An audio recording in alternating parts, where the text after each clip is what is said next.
শরীরে ইনজেকশনের মাধ্যমে অতিরিক্ত মাদক সেবনের ভয়াবহ পরিণতিতে ধীরে ধীরে শরীর পচে গিয়ে নিথর দেহে পরিণত হন রুজি। শেষ পর্যন্ত বুড়িগঙ্গার তীরে পড়ে থাকে তার প্রাণহীন দেহ। রাজধানীর প্রাণকেন্দ্র সদরঘাট ও বাবুবাজার। প্রতিদিন হাজার মানুষের পদচারণায় মুখর এই এলাকা, কিন্তু এই ব্যস্ততার আড়ালেই গড়ে উঠেছে এক ভয়ঙ্কর অন্ধকার জগৎ, মাদকের স্বর্গরাজ্য। দিনের আলোয় মানুষের চোখের সামনেই চলছে মাদক কেনাবেচা ও সেবন, এমনকি প্রকাশ্যে ইনজেকশন নেওয়ার মতো ভয়াবহ দৃশ্যও দেখা যায়, অথচ যেন দেখার কেউই নেই।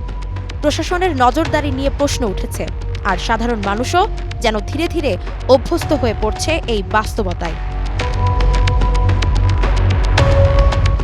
এই অমানবিক পরিস্থিতিরই নির্মম শিকার রুজি নামের এক নারী। দীর্ঘদিন মাদকাসক্তির কবলে পড়ে ধীরে ধীরে মৃত্যুর দিকে এগিয়ে যান তিনি।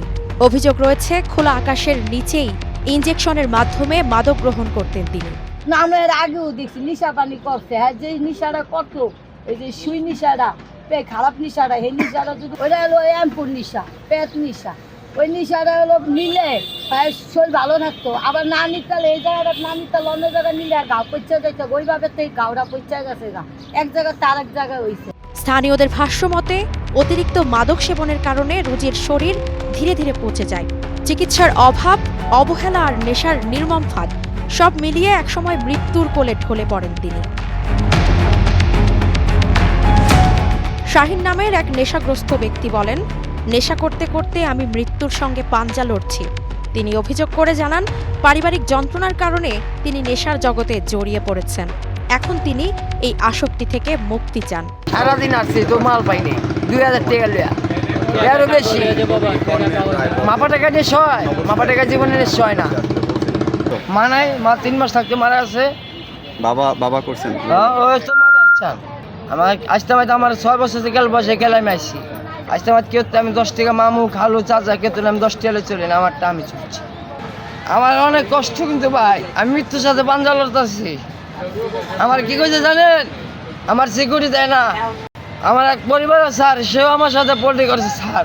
আমার একটা ছেলে বাঘের বাচ্চা, আপনি রোজগার চাইছেন পোটা গেলে লঞ্চ না স্যার। আমার নাম শাহিন, আমার বাবার নাম শাহজাহান। আপনার থানা জেলা চালক আমাকে আপ খান। এক নারী বলেন, আমি মাদক সেবন করি, আমার স্বামী আমাকে মারধর করে, সারা রাত ঘুমাতে পারিনি।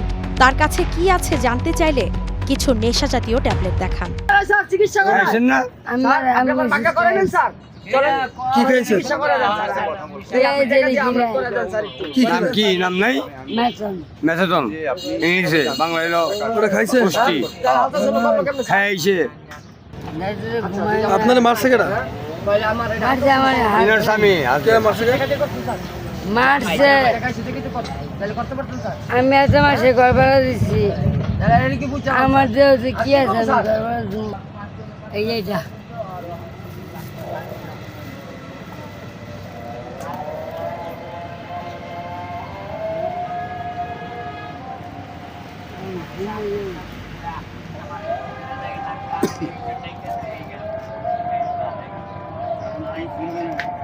একটু খুলে যদি দেখান আমাদেরকে, আসলে কি ধরনের ট্যাবলেট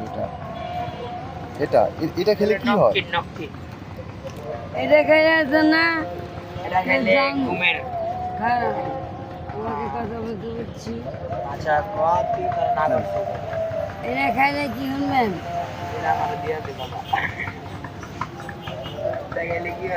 খাইলে কেউ যায় জান দেয়, কেউ যায় কি চেন ছাপা দিতে, কেউ যায় স্বর্ণ কান্নায় বাড়ি ছাপা দিতে। পাশে দাঁড়িয়ে থাকা এক কিশোর বলে, আমি ইয়াবা ট্যাবলেট খাই, আর কিছু না। কি কোনদিন নেশা করছেন? কি নেশা করছেন?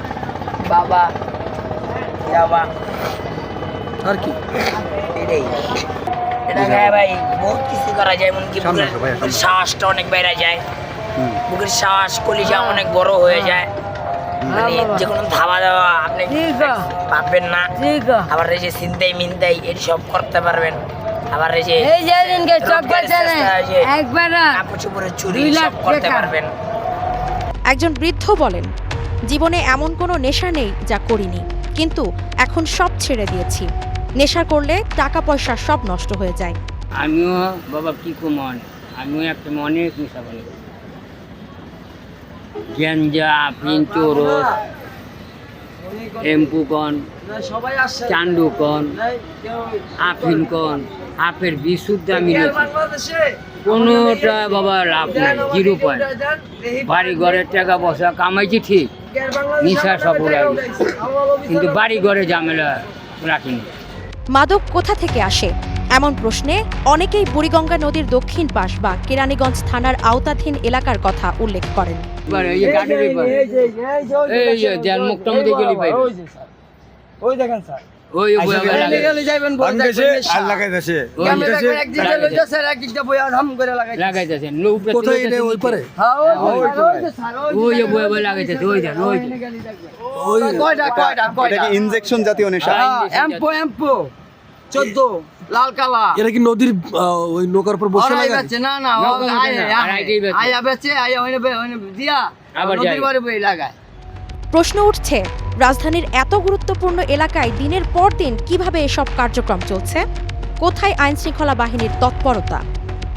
রাজধানীর সদরঘাট বাবুবাজার এলাকায় প্রকাশ্যে মাদক সেবন ও বেচাকেনার অভিযোগ নতুন নয়, তবে রুজি নামের এই নারীর মৃত্যু যেন সেই ভয়াবহ বাস্তবতাকে আবারও সামনে নিয়ে এসেছে।